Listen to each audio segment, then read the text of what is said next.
हमारी बहू के कदम तो बड़े ही शुभ हैं। घर में पड़ते ही सभी की किस्मत चमक उठी।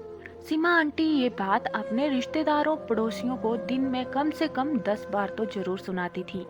1 महीना हो गया था सोहन और गौरी की शादी हुए। सोहन ने भी क्या किस्मत पाई थी जो गौरी जैसी सलीकेदार पढ़ी लिखी दुल्हन मिली। सोहन खुद कई बार फेल होने के बाद बड़ी मुश्किल से 12वीं कक्षा पास कर पाया था। ऐसे लड़के को भला कौन सी नौकरी मिलने वाली थी।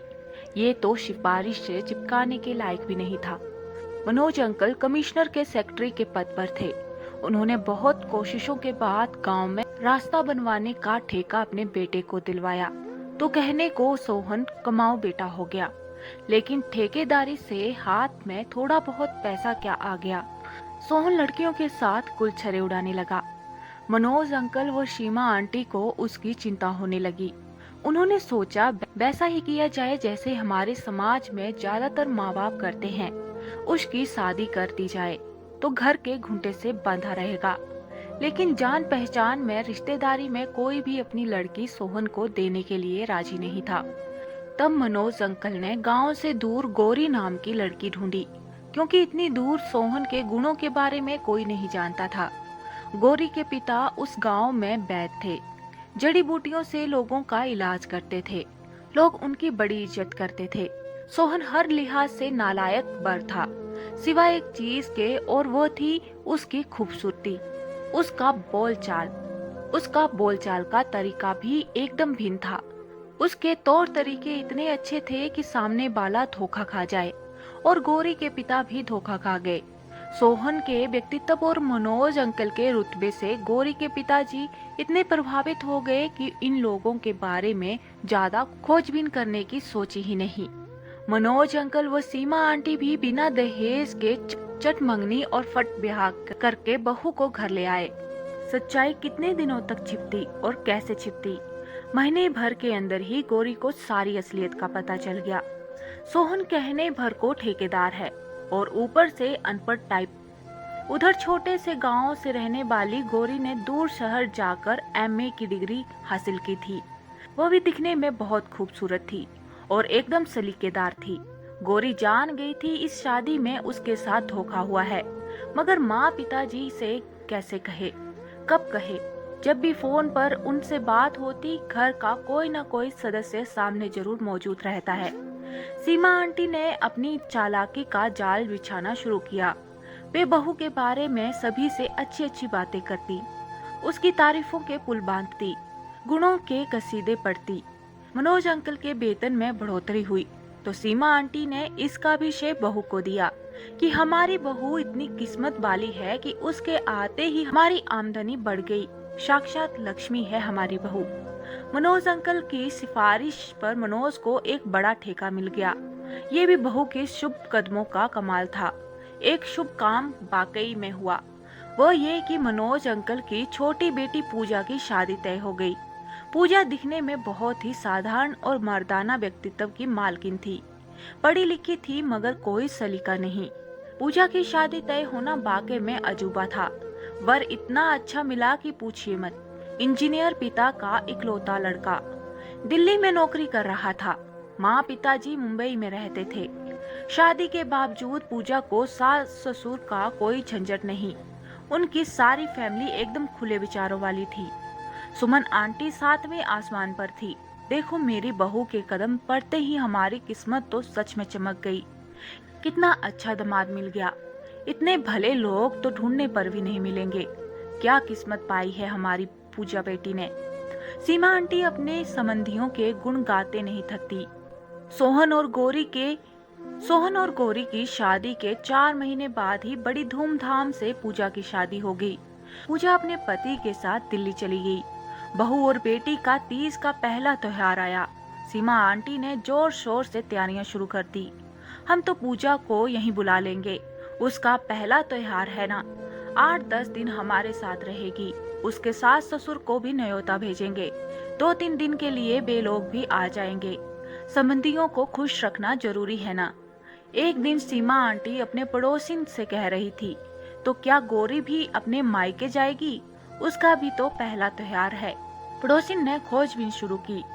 घर की बहू है, समधी लोग आएंगे तो घर की बहू का घर में होना जरूरी है। फिर वैसे भी उस छोटे से गांव में जाकर क्या त्योहार मनाना। सीमा आंटी ने सफाई दी। उसका भी तो मन होगा मायके जाने का। पड़ोसिन सीमा आंटी को कहाँ छोड़ने वाली थी। इतने लोग आने वाले हैं, घर का काम कौन करेगा। सच बात आंटी की जबान पर आ गई। त्योहार सिर्फ बेटी के लिए था, बहू ने तो नौकरानी का दर्जा पाया था। गौरी ने अपना मन मार कर सबका स्वागत किया। ढेर सारे पकवान बनाए। ननंद के सास ससुर नंदोई खुश होकर चले गए। गौरी समझ गई साल के सारे त्योहार जो उसके भी पहले त्योहार होंगे, खुशी मनाने की बजाय काम करने में ही बीतेंगे। पूजा 8 दिन और रही। उसके तौर तरीके रंग ढंग इस कदर बदल चुके थे कि सामने वाला पहचान न पाए। Jeans short kurta skirt top व अलग अलग फैशन के जूते पहनती। मनोज अंकल व आंटी को ये सब बहुत अच्छा लगता था। हमारी बेटी की किस्मत तो देखो, उसके सास ससुर ने उसे सब कुछ पहनने की इजाजत दे रखी है। कहते हैं कि लड़कियों को तो नौकरी करनी चाहिए। जाते ही हमारी पूजा नौकरी ढूंढेगी, सीमा आंटी अपनी पड़ोसिन से कह रही थी। पड़ोसिन क्या कहती, वो तो हर रोज गौरी को सिर पर पल्लू लिए रसोई में खाना बनाते देख रही थी। सीमा आंटी खुद तो स्लीवलेस ब्लाउज पहनती थी, तरह तरह की लिपस्टिक लगाती थी, मगर बहू फुल स्लीव ब्लाउज पहने और बिना मेकअप के रसोई में पसीने में नहाती दिखाई देती। सोहन जो गौरी का पति था, अपनी कमाई बाहर उड़ाता था। जो पति अपनी पत्नी की कदर नहीं करता, उसका सम्मान नहीं करता, उसकी इज्जत बाकी घर वाले भी नहीं करते। घर वालों के लिए महज नौकरानी बनकर रह जाती है। गौरी देखने में बहुत सुंदर थी।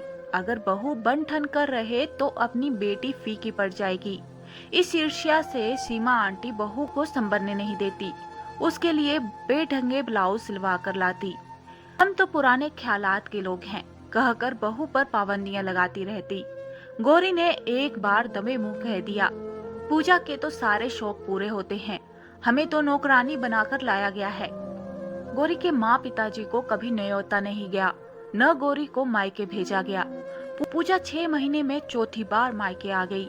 आंटी का सोशल वर्क यानी किटी पार्टी, क्लब जाना, महिला मंडल जाना, पिक्चर देखने जाना बढ़ गया था। साल बीत गया, गौरी माँ बन गई। एक नन्हे से प्यारे बेटे को जन्म दिया। कस्बे में बच्चा कैसे होगा कहकर सीमा आंटी ने उसे ससुराल में रोक लिया था। वहाँ की औरतों के भी बच्चे होते हैं, इतनी ही सुविधाएं वहाँ भी मौजूद हैं। गौरी ने अपना पक्ष रखने की कोशिश की थी, मगर उसकी कौन सुनता। सोहन तो गौरी का कभी था ही नहीं जो उसके पक्ष में बोलता। न गौरी मायके गई, न उसके माता पिताजी को न्योता गया। 40 दिन तक गौरी को जिस्मानी आराम तो मिल गया, मगर उसका मन रोता रहा। 40 दिन होते ही सीमा आंटी पुण्य कमाने 20 दिन की तीर्थ यात्रा पर चली गई। बहू के लिए 40 दिन का आराम बहुत है। बहू कमर कस कर काम पर लग गई। भाभी को मदद करने पूजा आ गई। वह बच्चे लेकर कमरे में लेटी रहती और गौरी किचन में खड़ी उसकी फरमाइशें पूरी करती।